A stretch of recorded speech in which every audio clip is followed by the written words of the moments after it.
इस क्लास में आयुर्वेदिक अधिनियम और विनिमय के जो नेक्स्ट क्वेश्चन है उसकी सीरीज को हम देखेंगे, और जिस तरह से पिछली क्लास में हमने कवर किया था क्वेश्चन को उसी तरह से इसमें भी कवर करेंगे।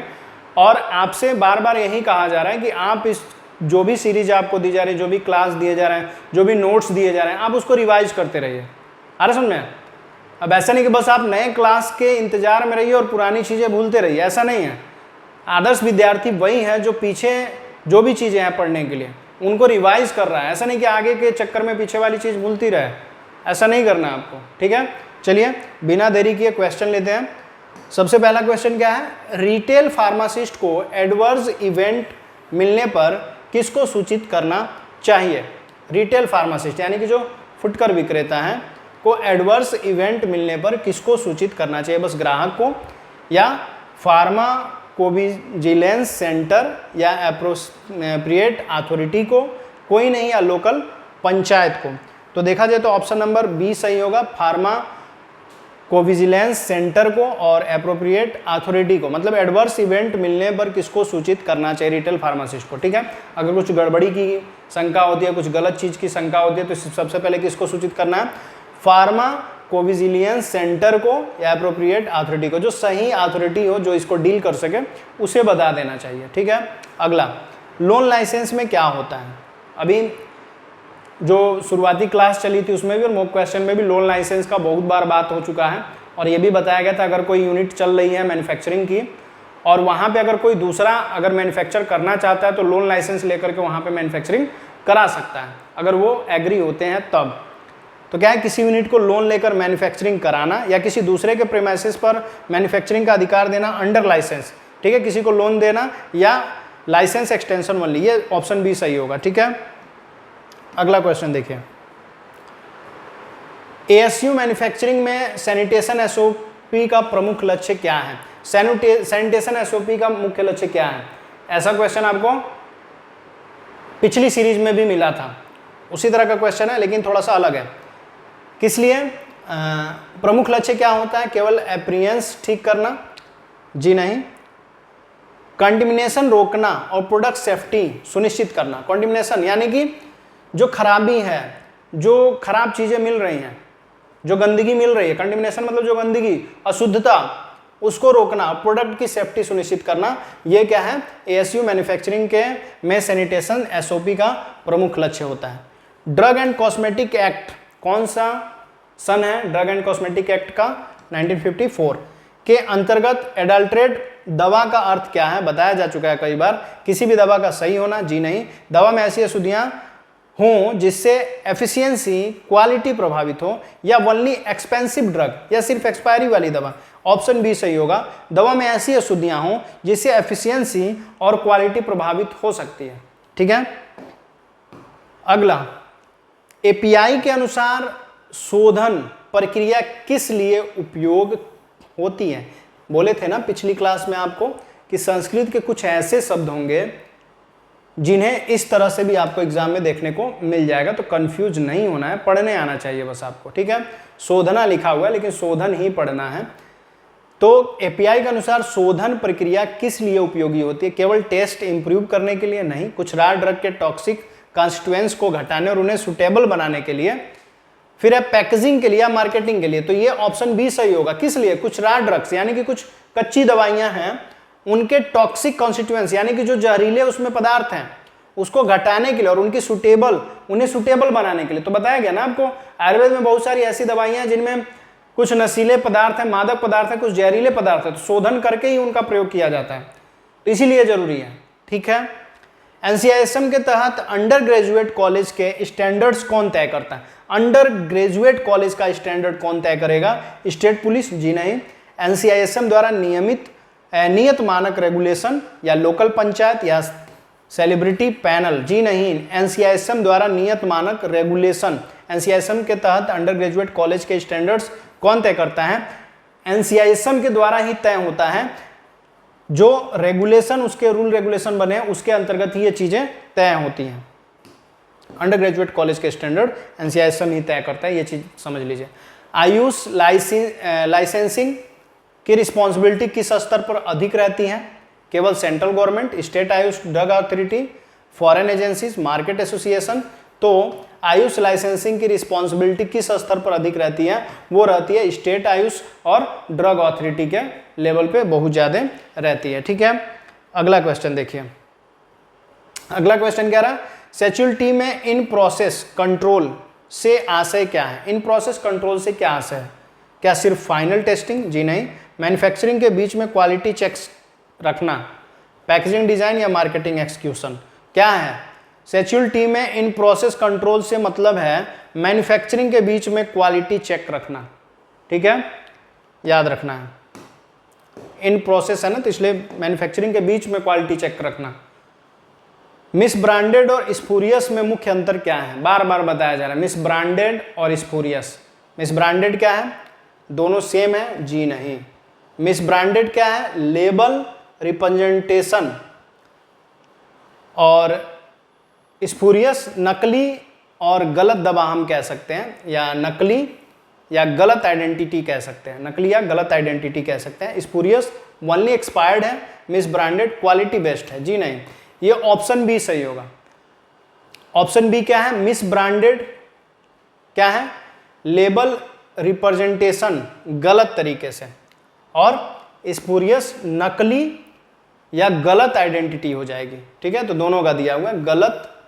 इसका स्पूरियस क्या है? नकली और गलत आइडेंटिटी होगी, और मिस ब्रांडेड का मतलब लेबल रिप्रेजेंटेशन गलत होता है उसका। ठीक है, गलत तरीके से उसको दिखाना, लेबलिंग भी उसकी गलत होती है, और स्पूरियस क्या है?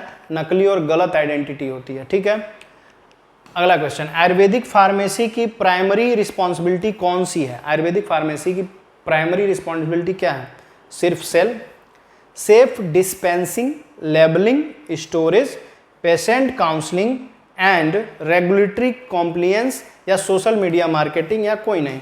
दूसरा होगा सेफ डिस्पेंसिंग, जो दवा आदि किया जा रहा है वो सेफ सुरक्षित हो, लेबलिंग सही हो, स्टोरेज भंडारण, पेशेंट काउंसलिंग पेशेंट की काउंसलिंग, और रेगुलेटरी कॉम्प्लियंस जो रेगुलर जरूरी जो चीज़ें हैं उनकी देखरेख, ये सारी चीज़ें आयुर्वेदिक फार्मेसी की प्राइमरी रिस्पॉन्सिबिलिटी होती है।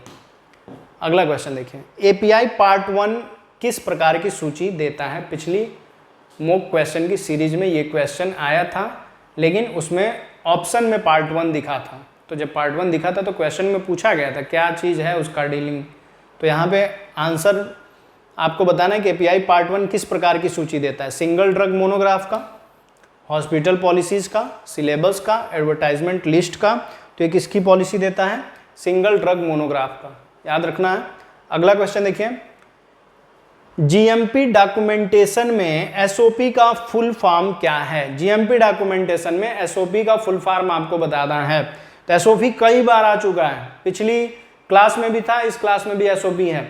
एसओपी का फुल फॉर्म क्या है?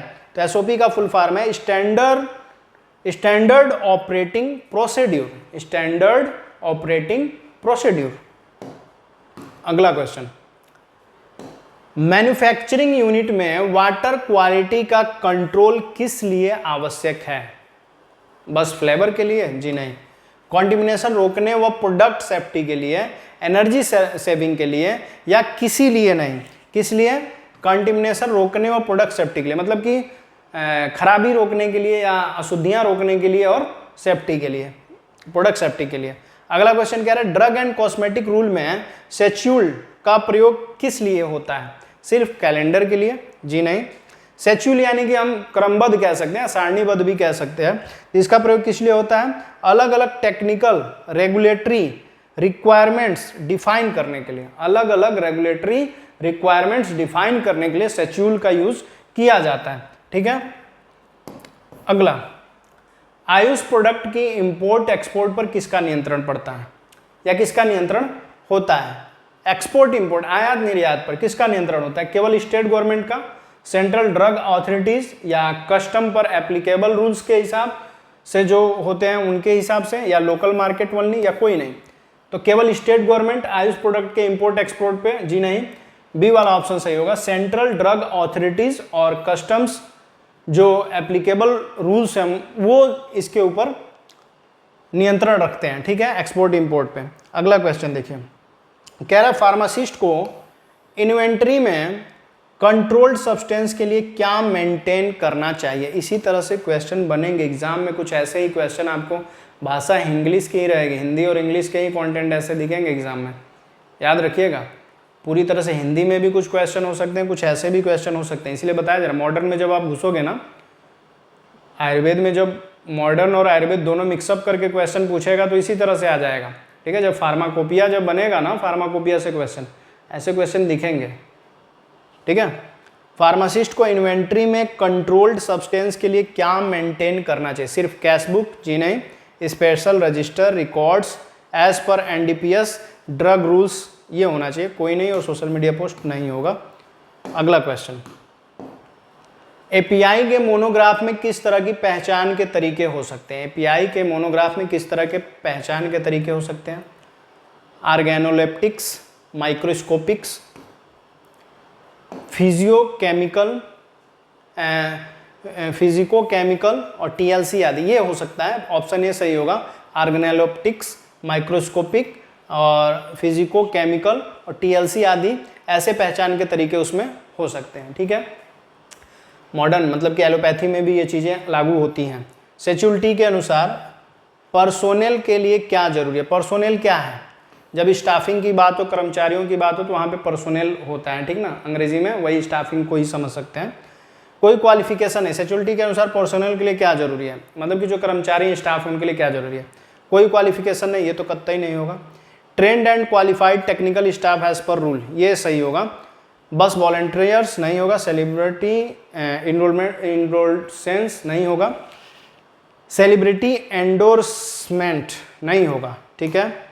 क्या होगा, ट्रेंड मतलब कि पूरी तरह से प्रशिक्षित, पूरी तरह से क्वालिफाइड, शिक्षित, और टेक्निकल तकनीकी जो जानकार हैं उनको ही यहाँ पे रूल के हिसाब से रखना है। Drugs and magic remedy act के अंतर्गत कौन सी सजा संभव है। पहली कन्विक्शन पर, मतलब कि पहली बार अगर गलती करते हैं तो कौन सी सजा संभव है। कोई सजा नहीं, ऐसा तो है ही नहीं। इम्प्रिजमेंट अप टू 6 मंथ और फाइन, ये वाला सही होगा, क्योंकि 6 महीने की कारावास या इससे अधिक की कारावास और पैसे दोनों एक साथ हो सकते हैं, अलग अलग हो सकते हैं। डेथ सेंटेंस नहीं, केवल वार्निंग, जी नहीं। बैच रिकॉल प्रोसीड्यूर का प्रमुख उद्देश्य क्या है। पब्लिसिटी, जी नहीं। बैच रिकॉल प्रोसीड्यूर का प्रमुख उद्देश्य क्या होना चाहिए, वो होगा डिफेक्टिव अनसेफ बैच को मार्केट से हटाना और कंज्यूमर सेफ्टी सुनिश्चित करना। इसीलिए बैच रिकॉल जरूरी है कि जिससे जो डिफेक्टिव चीज़ें हैं वो हट जाए मार्केट से और कस्टमर की जो सेफ्टी है वो सुनिश्चित की जा सके।